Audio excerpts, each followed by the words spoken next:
Así me solía suceder. Ahora como que le agarré más la mano y sale, pero todo comenzó así. Claro, a ver, por ejemplo, mira, acá está Javier Milei. ¿Le querés preguntar algo Leante? It's the end of the world as we know it. It's the end. Yo no, como había dicho, no sé cantar hasta ahora y toda la inspiración y creación que salió de mi mente fue gracias a la inspiración de la marihuana, por eso es que le dimos ese nombre. Ah, mira, y que es decir que, por ejemplo, si no fuma marihuana, no sale nada. Así me solía suceder. Ahora como que le agarré más la mano y sale, pero todo comenzó así. Claro, a ver, por ejemplo, mira, acá está Javier Milei. ¿Le querés preguntar algo Leante? No, no tengo nada que preguntar. Ahí está, perfecto. Porque, a ver, chicos, ¿hay una Sí, pregunta? Sí, a ver, adelante. Elegante, ¿cómo andás, Elegante. Elegante? Te quería consultar porque últimamente te vemos no solamente en las redes, sino en muchos programas de televisión. ¿Cómo te llevas con esa sobreexposición y si la gente alrededor tuyo te cuida, se preocupa, vos te sentís bien con todo eso? Sí, el único tema que quizá hoy en día me tiene renegando un poco es que está muy potente, digamos, el elegante.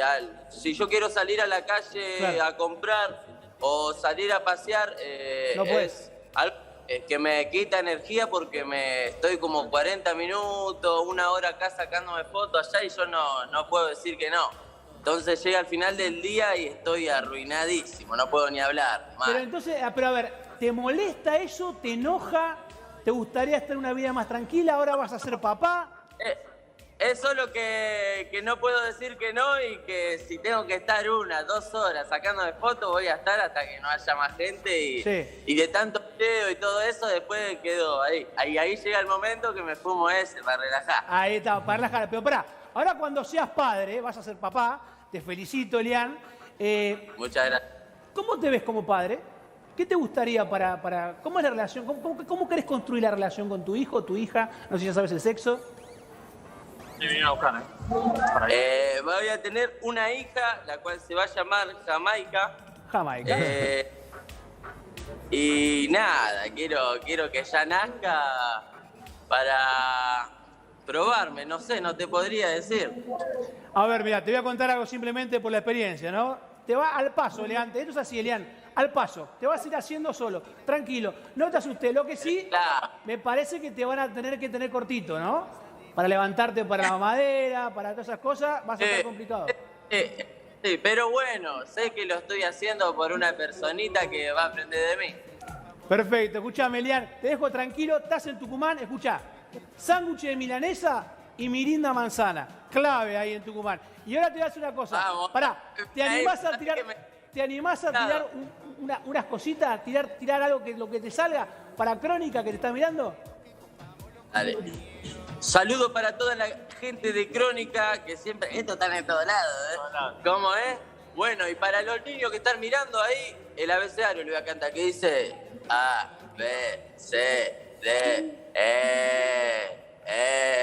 F, G, H, I, J, K, L, M, N, N, O, P, Q, R, S, T, U, W, X, Y, Z. Las letras son las mismas, pasa y lo cantamos de otra manera. Cumbia 420 para negros. Excelente, Elian. Mucha suerte en Tucumán, mucha suerte en esa tierra hermosa que es el Jardín de República.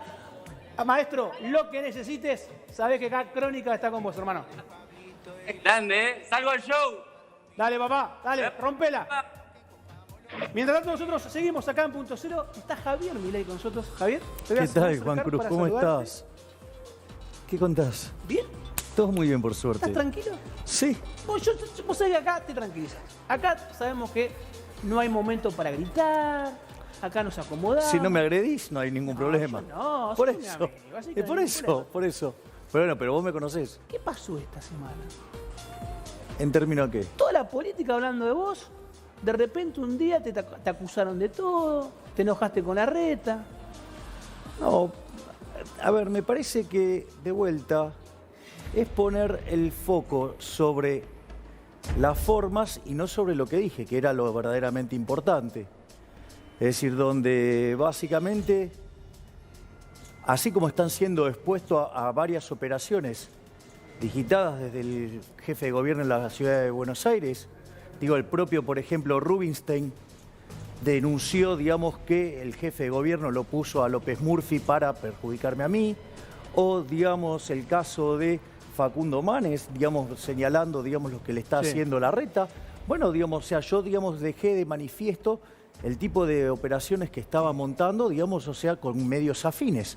O sea, donde ya, digamos, o sea, en algunos casos se vuelve tremendamente obsceno, ¿no?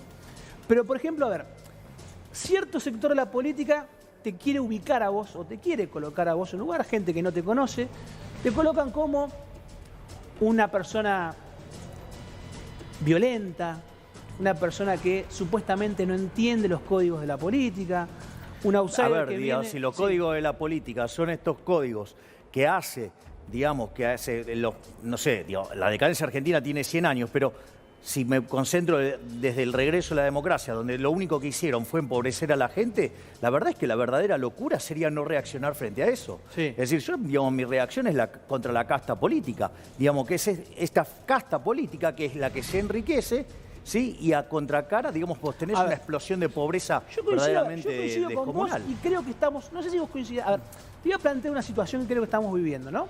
Estamos viviendo en un momento donde no se puede decir nada. No podemos decir nada, siempre alguien dice algo, a alguien ofende. La dictadura de lo alguien se ofende, políticamente correcto. Y entramos en una política donde parece que, como decía yo, la política no es un club de amigos, pero parece que también la política quieren convertirla en un club de, no sé, de bocha, donde nadie se puede gritar. A ver, no está mal que vos seas vehemente, ¿no? Me parece que no está mal. Bueno, la casta se defiende, o sea, va a atacar al outsider, o sea, porque justamente soy el que está planteando ir contra todos los privilegios de la casta. Pero ahora tengo una pregunta. Es raro decirle a Larreta zurdo, ¿no? Bueno, eso depende. Explícame eso. A ver, el problema en Argentina es que el arco ideológico está muy corrido. Vos fíjate esto, a Macri, por ejemplo, todos lo ponen en la derecha. Bueno, claro. Bueno, cuando vos mirás el discurso de Macri, es un discurso socialdemócrata, de hecho está en línea a lo que es alguna de las líneas del Partido Demócrata, de hecho está más cerca de la de Bernie Sanders. Por lo tanto, es decir, claro, ahora, el tema es que si vos... O sea, era zurdo y no sabíamos.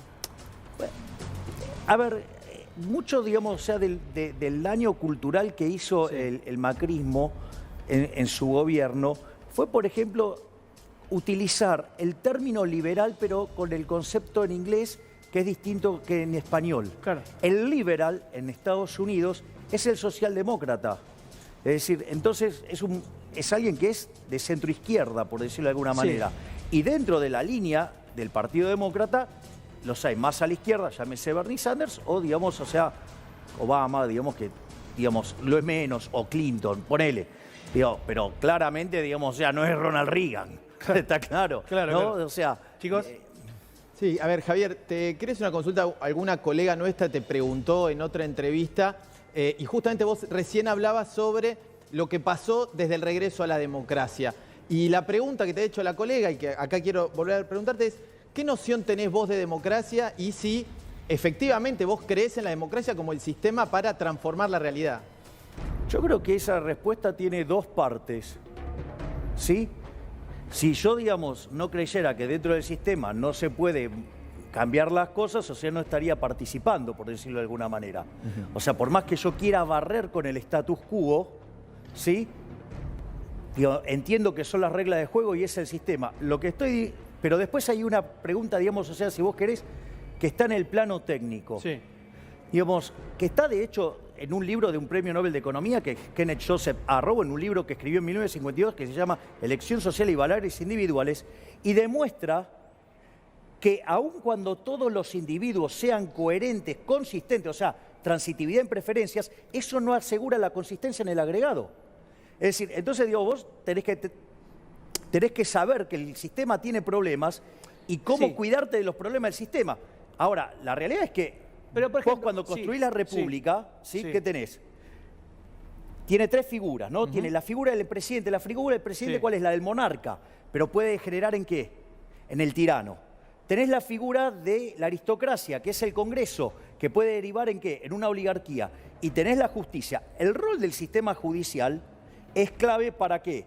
Para tener control de los otros dos poderes. Sí. Y cuando vos tenés un problema en el Poder Judicial, que no es independiente, es lo que estás viendo vos hoy. Digamos, tenés Sí. un presidente que es un tirano, porque efectivamente lo tenés un Congreso que es una oligarquía, porque, digamos, todas las cosas que votan en Pero, por contra ejemplo, ¿cómo de vas la a hacer? gente. Te pregunto, ¿cómo vas a hacer? Está buenísimo lo que estás diciendo y te quiero parar un punto ahí. ¿Cómo vas a hacer para cuando ingreses al Congreso de la Nación, vas a hacer uno más entre 252... 1 en 257. 257, 252 siempre son los que están ahí porque siempre hay un par con licencias. Pero, ¿cómo vas a hacer para que ese sistema no te chupe? Porque, a ver, vos vas a estar en una banca. Vas a ser igual que los 257 que están en el resto.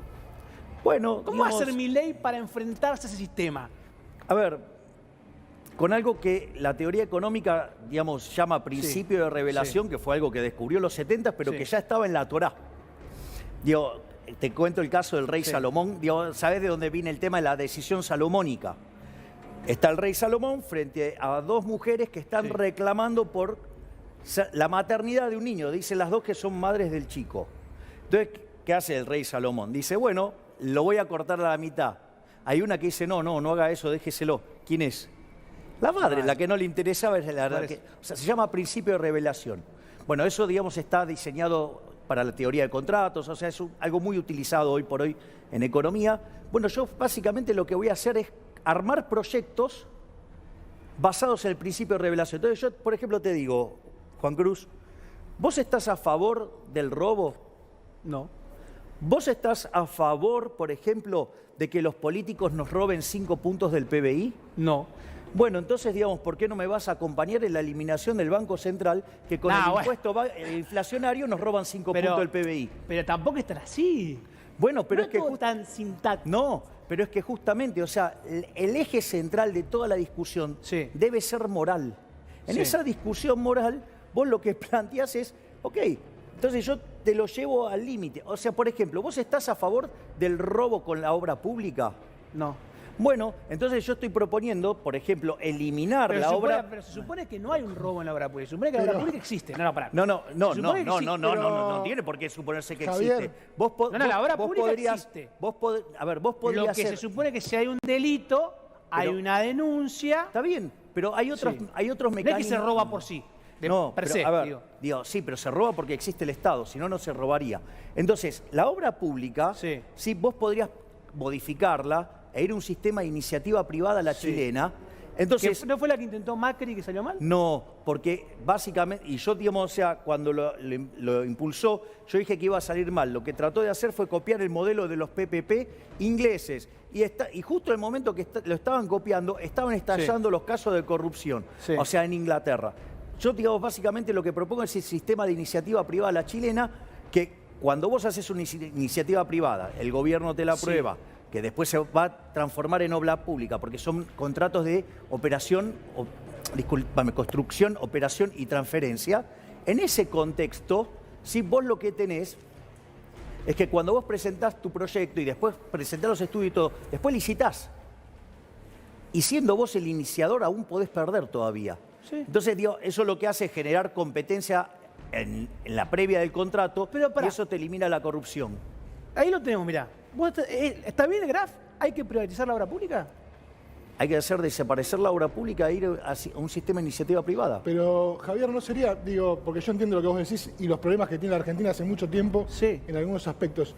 Ahora es como si yo tuviera un dolor de cabeza y viniera el médico y me dijera, te tengo que decapitar porque te duele la cabeza. Digo, tiene que haber soluciones no tan tremendas, ¿o no?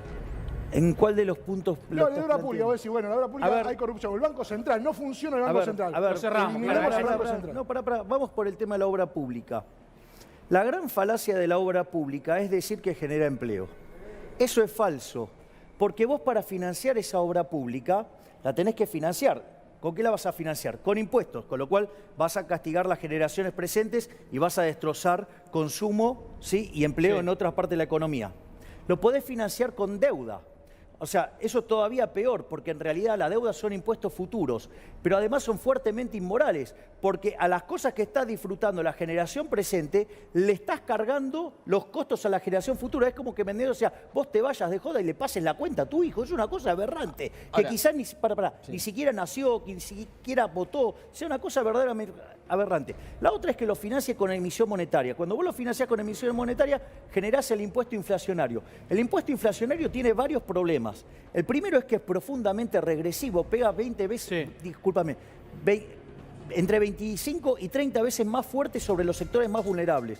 No solo eso, genera un distorsionamiento en el funcionamiento del sistema de precios que castiga, digamos, a la coordinación dentro, digamos, del proceso de inversión y que eso se manifiesta en que se pierde un punto 58 de crecimiento. Eso en la historia argentina, ¿sabes cuánto es? Javier. Hoy podríamos tener el PBI per cápita Una de sola Estados pregunta Unidos. sobre esto, Javier, sobre esto. Sí, ¿Hay, claro. ¿Hay algún país del mundo que funcione sin Banco Central y sin deuda pública? Sí.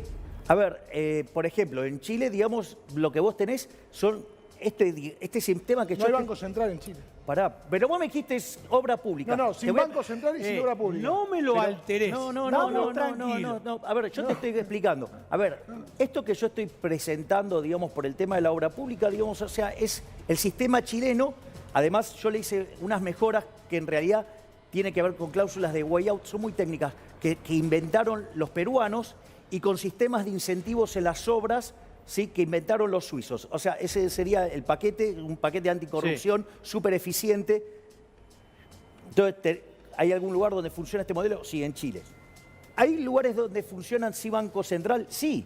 Vos tenés, por ejemplo, el caso de Hong Kong, una caja de conversión. Vos tenés el caso, por ejemplo, de Ecuador. Vos tenés el caso, sí, digamos, Bueno, pero de Ecuador Panamá. no tiene moneda. ¿Qué? ¿No? Ecuador no tiene moneda. Argentina tampoco tiene moneda. Sí, se llama peso, Javier. No tiene moneda. ¿Sabes por qué? Porque cuando vos tenés que hacer una transacción importante, la haces en dólares. Es más, ¿por qué? Porque la moneda tiene que tener 3 características para ser denominada moneda. Una es que sea reserva de valor. ¿A vos se te ocurriría, sinceramente, guardar tus ahorros en pesos? Yo ahorro en pesos, sí. Bueno, lo mal que te va a ir. Bien, ok, digamos, se hace Bueno, eso. pero se me ocurre, digo. No, está bien, no, está bien, es tu decisión. O sea, lamento, digamos, Tu que peso, estés tu decisión. demostrando que estés destrozando Sí. tu consumo futuro. Lo siento profundamente en el alma, pero bueno, es tu Se decisión. está haciendo un pésame. Yo no soy, Porque ahorras en pesos. yo no soy quien, digamos, para cuestionar tu decisión. O sea, es tu decisión, tu plata, vos haces lo que se te dé la gana. La otra es lo que sería medio de, digamos, o sea, unidad de cuenta. Sí. Si vos te fijas, vas a comprar una casa o bienes de capital o bienes muy Sí. importantes, no están determinados en pesos, están determinados en dólares. No, yo, a O ver, sea, no, sí. bueno, entonces, primer punto, no cumple Hay la que de reserva de dolarizar valor. Hay que dolarizar la moneda. Para. No cumple la reserva de valor, no cumple el medio, digamos, la Sí. unidad de cuenta, porque funciona en algunas Sí. cosas y en otras no. Y lo único que cumple es el medio de pago generalizado. ¿Por qué? Porque tenés el curso forzoso. Pero, por ejemplo, ¿vos considerarías dolarizar la economía directamente? A ver, yo lo O sea, que considero... sacar el peso del curso legal y... Sí, digamos, o sea, digamos, mi alternativa es eliminar el Banco Central. Ahora, eso tiene 4 etapas.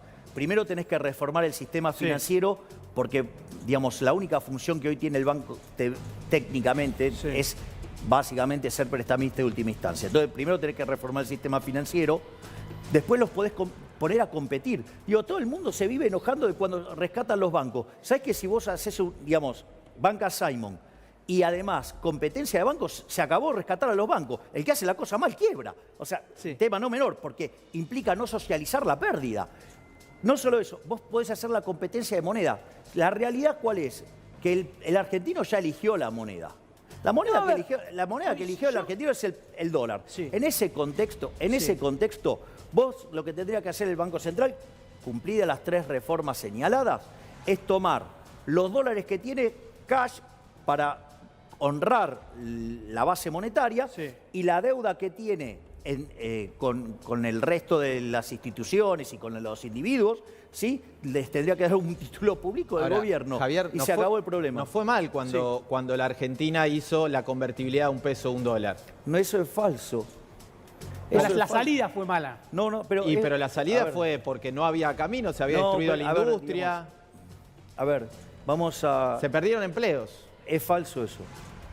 Es A falso. ver, si vos analizás un trabajo de Gerardo de la Paulera, Bossoli e Irigoyen que se llama Passing the Buck, ¿sí?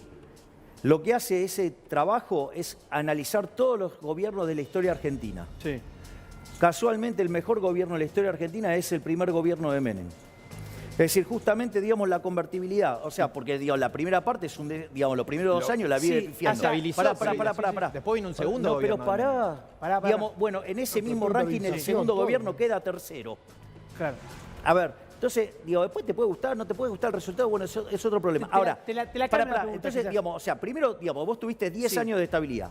Segundo, en el siglo XX fue el único proceso de crecimiento genuino que tuvo la economía Por argentina. eso, O sea, y se ahí te creció pregunto, de ¿vos modo crees genuino. que la convertibilidad de ese 1 a 1 fue quizás demasiado extensa en el tiempo? No es y eso generó que la salida haya sido tan mala. No, el problema no fue el 1 a 1.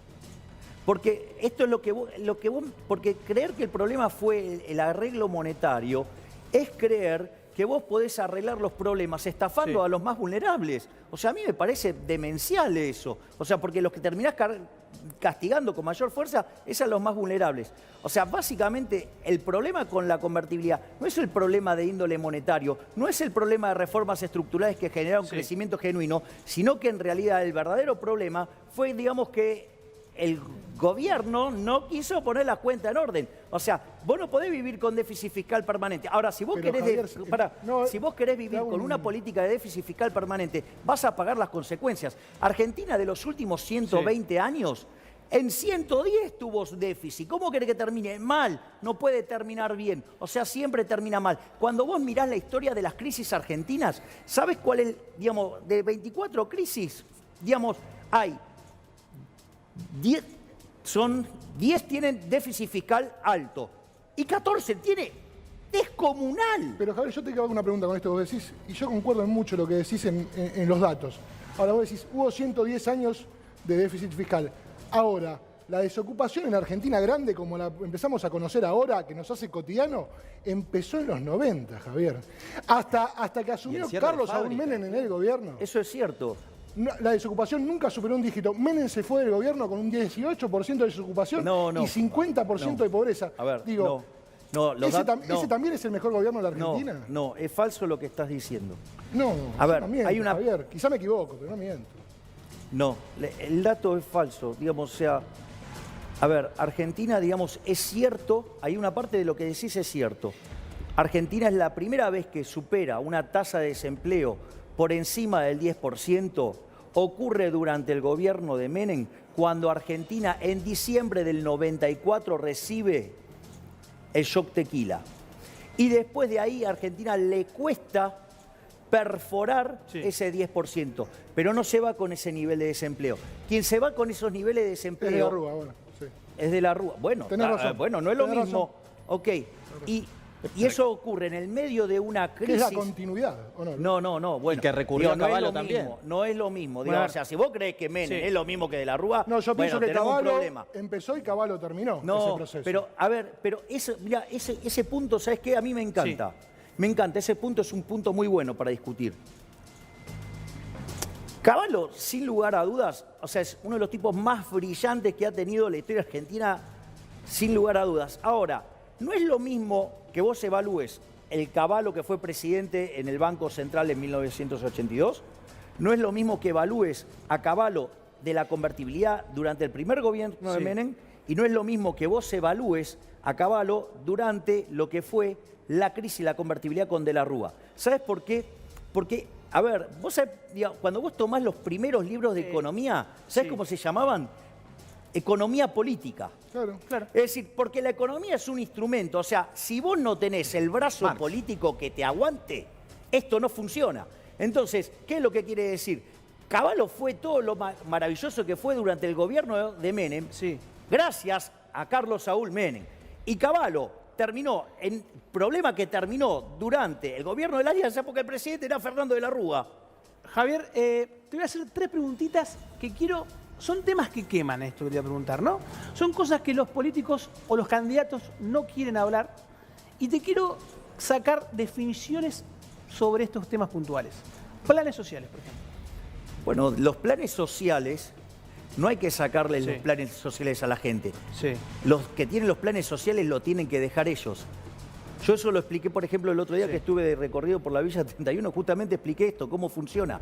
O sea, yo propongo un conjunto de reformas estructurales en 3 generaciones y las de primera generación, que es la reforma del Estado, bajando el gasto público, en especial en todas las partidas donde hay Sí. violento robo de la política, como la obra pública, como las transferencias discrecionales o, digamos, por ejemplo, en el pasamano de los subsidios, ¿sí? Eso te permitiría bajar impuestos que te liberen la oferta de la economía y si vos lo acompañás con una reforma laboral flexible hacia adelante, Sí. para no vulnerar los derechos de los insiders, y abrís la economía, eso a vos te generaría entre 10 y 15 años de fuerte Sí. crecimiento económico. A partir de ahí, lo que vos vas a tener es que aquellos beneficiarios de los planes sociales no van a tener incentivos para tenerlos. ¿Sabés por qué? Porque van a tener un trabajo mejor. De hecho, yo ayer, no sé, ayer digo, porque ya los días, digo, ayer creo que Tranquilo, fue... está de ¿me entendés? campaña, O así sea, que está pronado. sí, pero creo que fue ayer que estuve. ¿Me comprendés? La misma gente te dice, yo quiero un laburo. O sea, estaría dispuesto a dejar... Entonces, lo que vos tenés que hacer es generar las condiciones de laburo. O sea, y que haya mucho crecimiento y que sea intensivo en mano de obra, que es lo que te acabo de describir en las reformas de primera generación. Por lo tanto, o sea, porque para mí los beneficiarios de los planes sociales, a diferencia de lo que Sí. opinan otros, que son parásitos, en mi caso yo los considero una víctima del sistema, porque la presencia del Estado destruye acumulación de capital, no se generan Y ahora- puestos de trabajo Sí. y los trabajos que se generan son de baja productividad y por ende, digamos, o sea, no funciona. O sea, la gente no te termina de servir a la gente. Y ahora te hago la última pregunta, agradecerte que estés con nosotros. No, por favor. Reforma laboral, ¿sí o no? Es que vos tenés que inexorablemente ir a un sistema de reforma laboral que sea más flexible. Vos pensás que Ay, qué palabra, reforma laboral y flexibilidad. bueno, es como... está bien, pero ¿sabés? Asusta. Bueno, yo Cabal, menos. mira, a ver, yo entiendo que asuste, Juan Cruz, ¿sabés qué? Sí. A la gente también le asusta la Por eso libertad. te pregunto para que le saquemos el miedo a Por esa eso, gente, saquemos dale. el miedo. Mira, ¿qué te muestra la evidencia empírica? Sí. Que aquellos países que tienen los sistemas laborales más flexibles Sí. son los que tienen menos desempleo y tienen los salarios reales más altos. Pero a ver, expliquemos a la gente que está ahí del otro lado, que tiene miedo, ¿qué significa una Pero, a legislación ver, flexible? pará, a ¿Significa ver. que no tengo derechos? ¿Significa que el empresario puede echar, sacar? ¿Significa eso? No. Pero, a ver, digamos, claramente vos, a ver, hoy tenés 6 millones Sí. de personas que trabajan en la marginalidad. Sí. Así que, ¿de qué estamos hablando? O sea, el sistema está colapsado. O sea, hay 6 millones que no tienen ningún tipo de prestación de nada. Y si vos seguís así, Sí. el problema es que, ¿por qué te crees que el mayor desempleo se concentra sobre los más jóvenes? Porque son los que van tratando de ingresar al mercado laboral y a ver, si vos cada vez que tenés que despedir a un trabajador, digamos, tu empresa va a estar al borde de la quiebra, no vas a contratar trabajadores. Claro. Entonces, el problema está ahí. Esto es como Mendoza, o sea, cuando vos, digamos, o sea, el control de capital es lo mismo. Si vos no podés salir, no vas a entrar entonces. Esto es lo mismo. Entonces, si vos, eso te va a generar una situación de conflicto, digamos, que te puede hacer perder la empresa, ¿sabes qué vas a terminar haciendo? Vas a invertir todo intensivo en capital. O sea, ¿y eso qué va a hacer? Va a contribuir, ¿me entendés? ¿A qué? Y a que haya menos empleo y que la gente esté peor y que solamente va a poder beneficiarse una sola parte. Entonces, ¿qué? De vuelta, si hay algo que, digo, mira, hay un montón de cosas en la teoría económica que la evidencia empírica están avalada. Una es, cuanto más flexible es el mercado laboral, más laburo hay para todos. Sí. O sea, esa es la realidad. Ahora, digo, si no te gusta es otro problema. Javier, me quedé pensando, ¿cómo vas a hacer en el Congreso de la Nación, por ejemplo, si te toca formar parte de los bloques y trabajar dentro de la oposición con la gente que quizás hoy estás vos enfrentando? El arretismo, el macrismo. Porque si también estoy enfrentando, digamos, al kirchnerismo. No, está bien, pero ¿qué vas a hacer? ¿Te vas a Digo, aislar? porque yo digo, O sea, soy no, más... O sea, generalmente- a ver, tiene mucho más en común con sí. los K, María Eugenia Vidal, que chatea con, digamos, con Máximo Kirchner. A ver, ¿sí? contame eso, a ver, ¿cómo?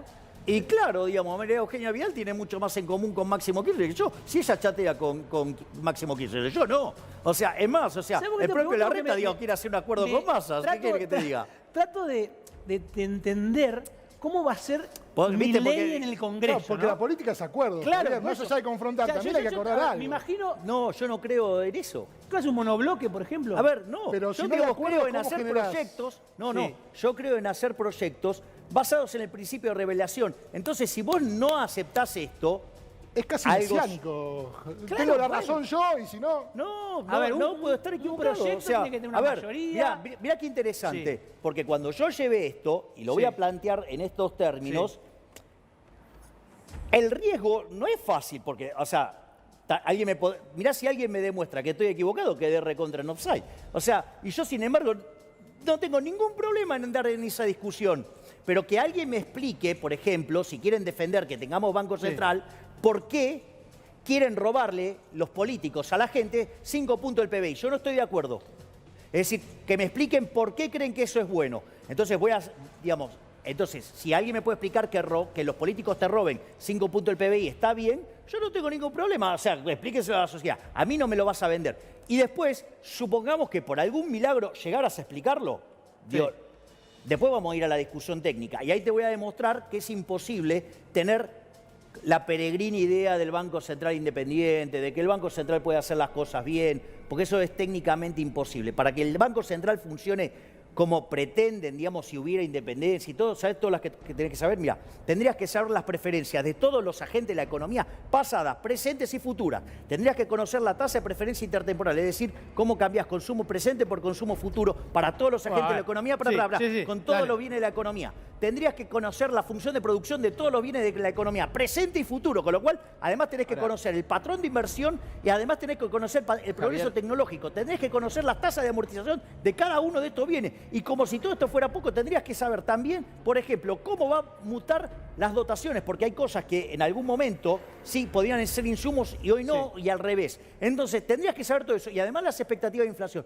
Para saber eso tenés que ser omnisciente, omnipresente y omnipotente. O sea, debería ser Dios. Por eso, digamos, el último libro de Hayek, ¿cómo se llama? La fatal arrogancia. No es que el otro lo hace mal porque es tonto. Vos podrías poner a Einstein, a Alan Turing, a John Boyd Neumann, a Oscar Morgenstern, a Mahatma Gandhi, ¿sí? Y a la Madre Teresa de Calcuta, y la idea socialista siempre va a funcionar mal. ¿Por qué? Porque requiere tener una capacidad de conocimiento que no hay ningún ser humano que la pueda tener. Javier, un placer. Como siempre, Juan Cruz, un te digo, placer. si cuando me hablas de economía, yo te le verás, hermano. Yo no tengo idea de nada de economía. ¿Viste? Cuando me empiezan a hablar de economía. se Bueno, complica. pero a ver, es muy simple. Sí. Yo lo que te hago es una estructuración Sí. lógica. Sí, no, o sea, obviamente. a ver, digo, mi única virtud que me autorreconozco es ser un buen divulgador. Por O eso sea, mismo. Bueno, Pues yo te bueno, pregunto, digo, a ver, lo que yo siempre, cuando te sentás acá, lo que yo siempre quiero es que el que está del otro lado entienda que quizás el economista o la persona que se mete en política también le hable al que está del otro lado. ¿a vos te parece que no le Por hablo? eso mismo. Eso me parece que es lo central y al menos es el papel que queremos hacer acá en Punto Cero. Gracias, Javi. Gracias, Juan Cruz, un placer. A ver, Gracias.